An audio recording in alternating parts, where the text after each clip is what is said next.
2015년 9월 유튜브에 한 영상이 업로드되었습니다. 1분 30초 길이의 짧은 영상이었지만 그 내용은 실로 충격적이었는데요. 영상의 내용은 이러했습니다. 한 남성과 여성 한 명이 길거리에 있는 중년 남성에게 접근합니다. 그리고 갑자기 이 두 사람이 중년 남성을 넘어뜨리더니 이 남자 뒤에 있던 강아지를 빼앗으려고 하는데요. 강아지의 주인인 중년 남성은 빼앗기지 않으려 울부짖으며 저항합니다. 하지만 젊은 남녀의 대항하기란 역부족이었죠. 강아지를 집어든 이 남녀는 남성을 때리고 밀치며 폭행을 가합니다. 그 사이 멀리서 대기하고 있었던 또 다른 이 일행의 남자가 나타나서 강아지를 낚아채 도망가 버리고 맙니다. 이 영상은 강아지를 들고 멀어져가는 그들을 쫓아가면서 우는 중년 남성의 모습을 마지막으로 끝이 나는데요. 영상의 내용은 보는 사람들로 하여금 불쾌감과 분노를 일으키기에 충분했습니다.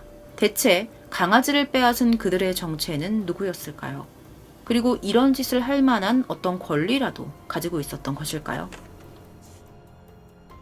단서는 유튜브에 올라온 이 영상의 제목에서 찾을 수 있었습니다. 해외 동물보호단체의 민낯. 믿기 어려웠지만 이들은 프랑스의 한 동물보호단체 회원들이었습니다. 이름은 코즈 아니 말노르, 약칭 CAN이라 불리는 단체였는데요.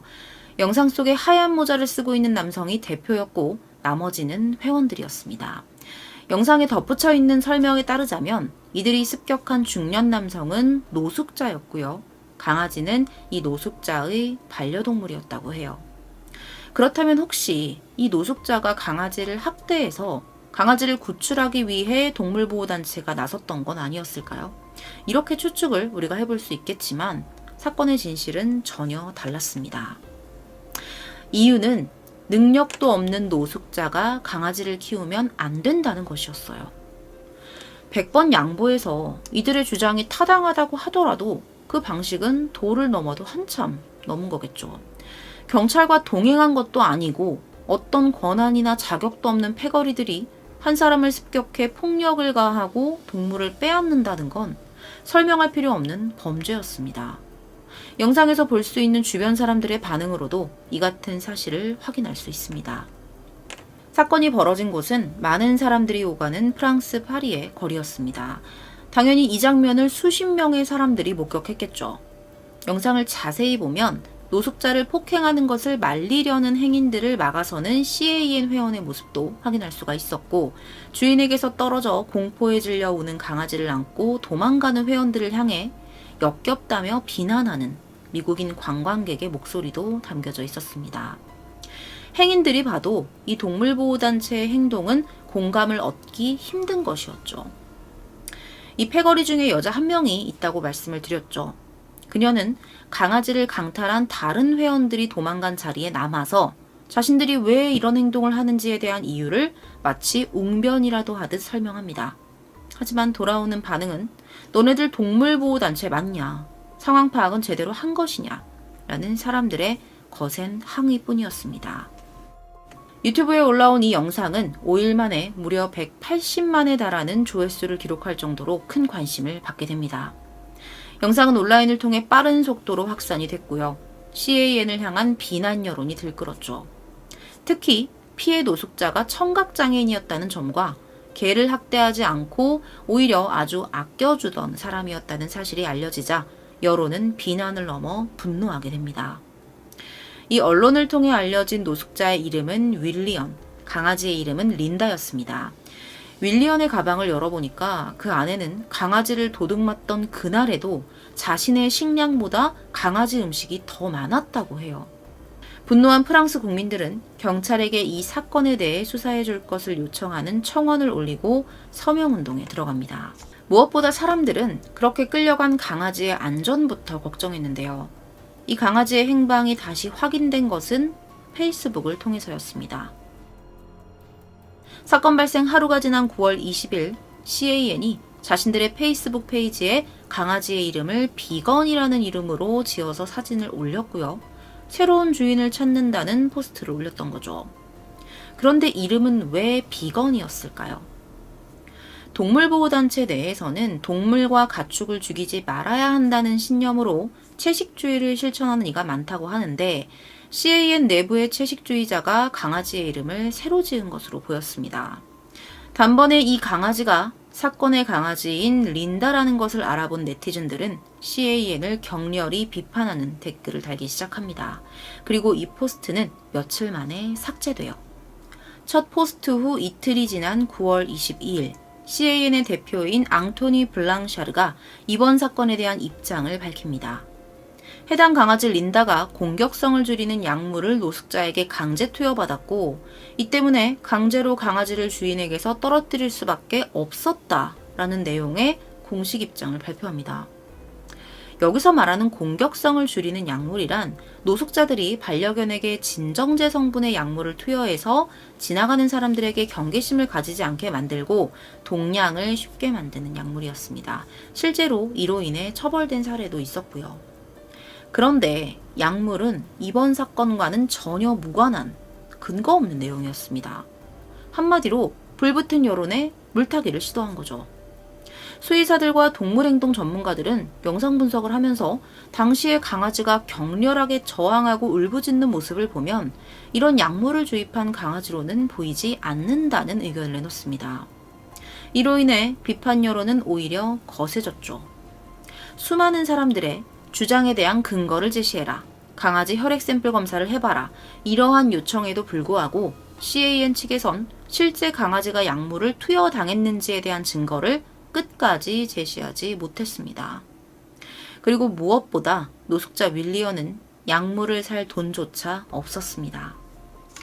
그럼에도 분위기 파악을 전혀 하지 못한 CAN은 9월 23일 다시 강아지를 입양해 갈 사람을 찾는다는 포스트를 올려요. 그런데 이번에는 195유로를 받고, 그러니까 한화로 약 25만 원을 받고 분양하겠다는 조건을 추가하는데요. 이 글 역시 분명한 주인이 있는 강아지를 불법적으로 판매한다는 비난을 받으면서 하루 만에 1,400여 개가 넘는 댓글이 달렸습니다. 결국 이 포스트도 며칠 만에 삭제됐죠. 보통은 이렇게 입양기관에서 강아지를 보호해주거나 시설에 있었던 기간만큼의 비용을 지불해주고 강아지를 데려오는 경우가 있습니다. 이게 모두 잘못된 것은 아니에요. 그런데 단지 이 CAN이 욕을 먹었던 이유는 당시에 다른 동물단체들의 분양 비용보다 훨씬 비싼 가격을 책정했기 때문이었습니다. 누가 봐도 주인이 있는 동물을 빼앗아서 비싼 값에 되팔아서 이윤을 취하려는 의심을 받기에 충분했죠. 다시 하루가 지납니다. 9월 23일. 사법기관의 조사를 촉구하는 사이트, 한국으로 치면 청와대 청원 사이트 격인 change.org에 CAN에 대한 수사를 촉구하는 청원이 올라옵니다. 하루 만에 12만 5천 명에 넘는 사람들이 서명에 동참해요. 그리고 이 사건은 23일부터 24일까지 이틀의 기간 동안 외신을 타고 전 세계로 알려집니다.